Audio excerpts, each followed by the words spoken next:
जय हिंद दोस्तों, सैनिक समाचारों में आपका हार्दिक स्वागत है। सबसे पहले बात करूंगा हेडलाइंस की। हाँ जी दोस्तों, केंद्रीय कर्मचारियों और पेंशनर्स को मिलेगा सरप्राइज। हाँ जी, केंद्र सरकार देगी। और सरप्राइज वो 8वां वेतन आयोग की गठन करके देगी, या डीए मर्ज करके देगी, या फिटमेंट फैक्टर की घोषणा करेगी।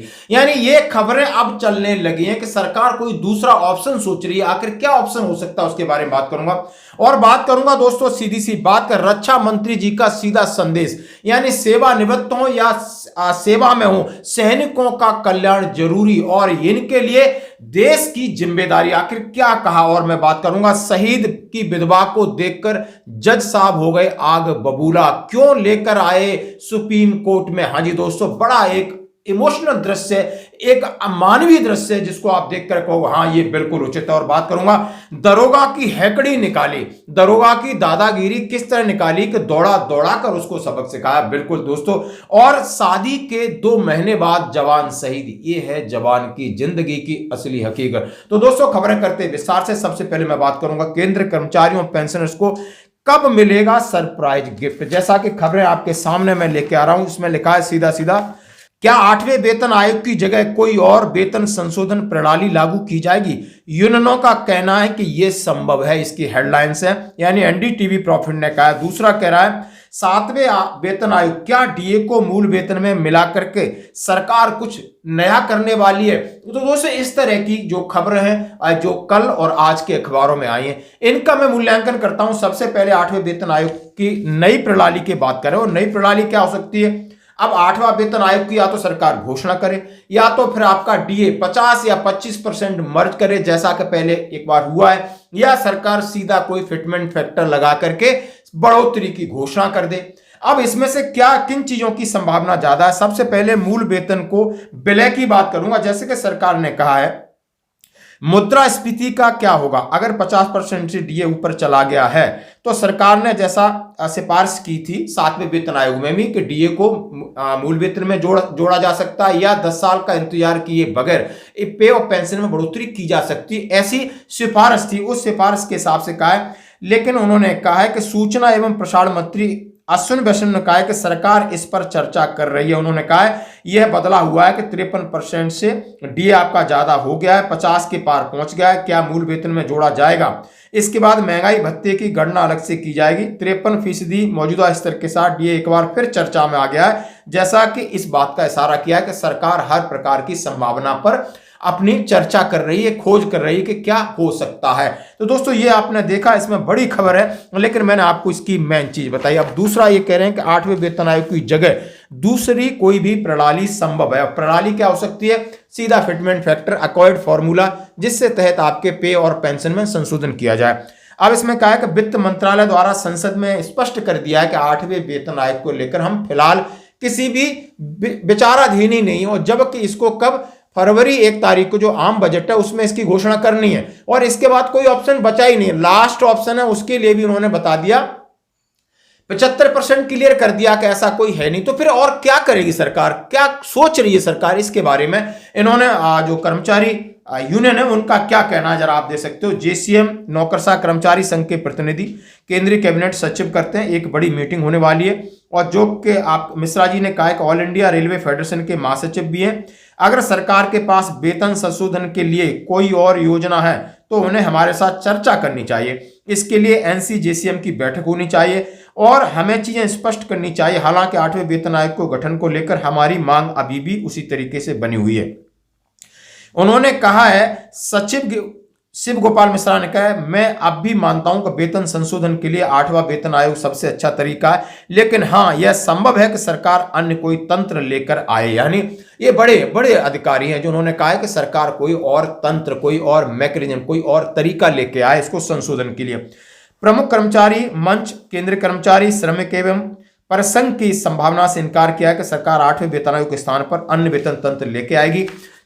अब हर अपने अपनी राय। एनडीटीवी प्रॉफिट से बात करते हुए परिसंघ के अध्यक्ष ने कहा है कि 2026 के लिए केंद्रीय बजट में वेतन आयोग से संबंधित कोई घोषणा नहीं होती है, तो यह संभावना हो सकती है कि अभी हम जो टिप्पणी करने की स्थिति में है कि सरकार कुछ न कुछ नया लेके आएगी। यानी जो एक बैठक और दिसंबर में होनी है इनका उनके साथ, उस फोरम पे क्या होता है वो अलग बात है।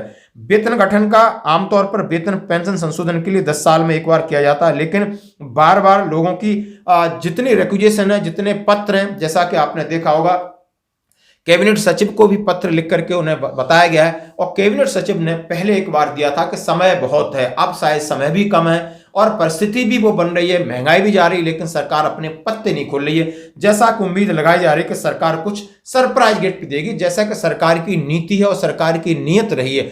कभी भी कोई भी फैसला सरकार अलग अलग तरीके से लेती है, हट के लेती है, तो इस बार भी सरकार जरूर इस पर कुछ न कुछ सोच रही है और बड़ा सरप्राइज मिलेगा केंद्रीय कर्मचारी पेंशनरों को। ये आज की खबरें, देखते हैं आगे भविष्य में होता है क्या। हाँ जी दोस्तों, दूसरी बड़ी बात मैं रक्षा मंत्री जी की बात कहूंगा, और जो कि कल आपने देखा होगा कि झंडा दिवस था। सशस्त्र सेना झंडा दिवस के अवसर पर सबसे पहले मैं सभी सेवारत और सेवानिवृत्त सैनिकों और उनके परिजनों को नमन करता हूं और उन्हें इस दिवस की हार्दिक बधाई देता हूं। यह दिन हमारे वीर जवानों और पूर्व सैनिकों के अदम्य साहस, त्याग और समर्पण को रिकॉग्नाइज करने का अवसर है।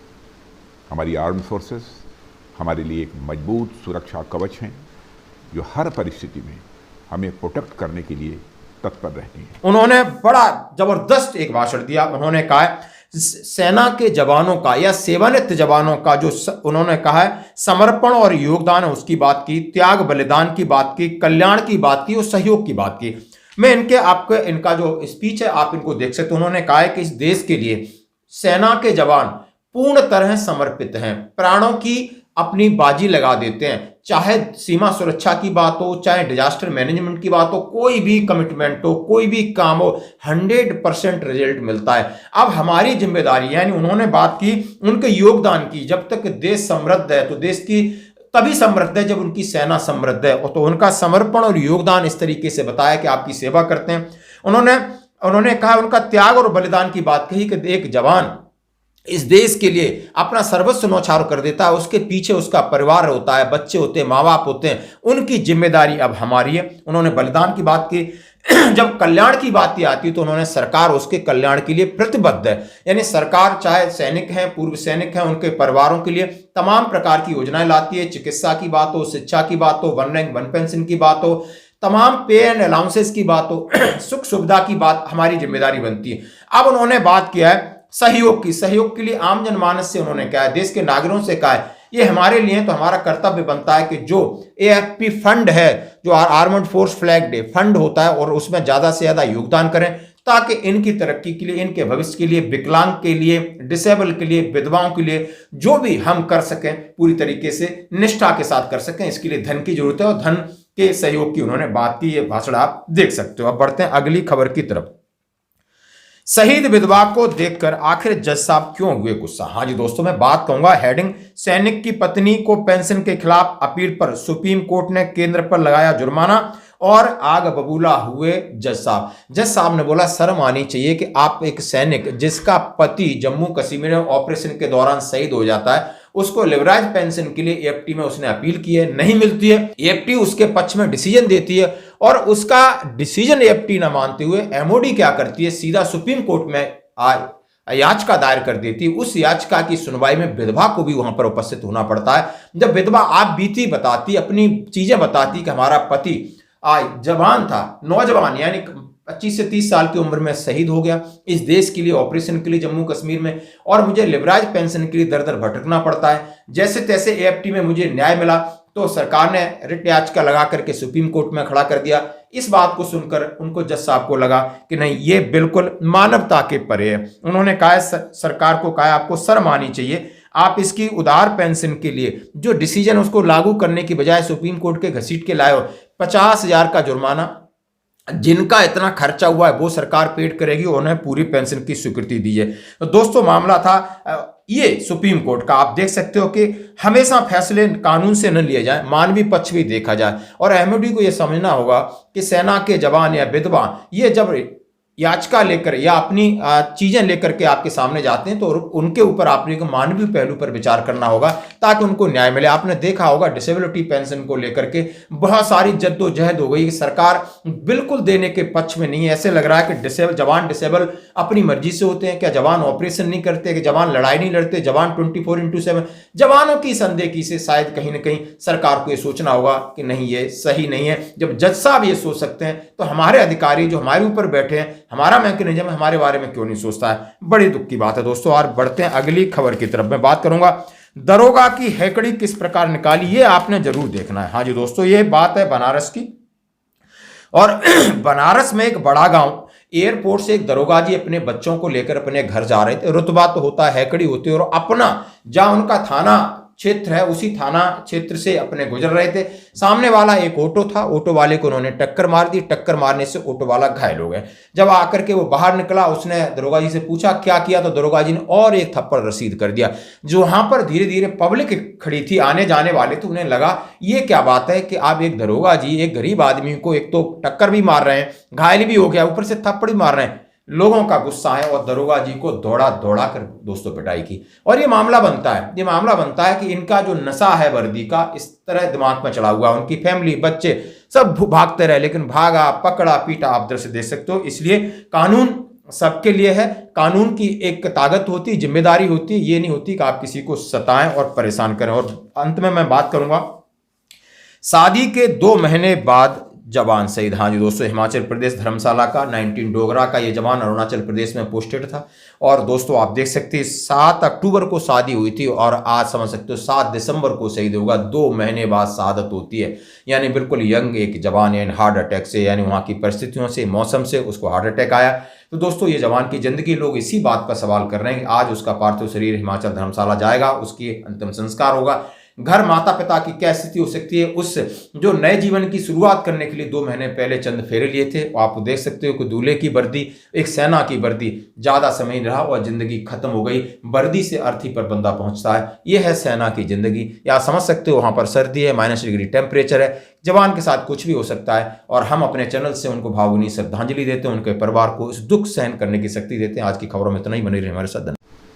हमारी सेनाएं न केवल बाहरी आक्रमणों से बल्कि प्राकृतिक आपदा का समय भी हमारी सुरक्षा के लिए तैयार रहती हैं।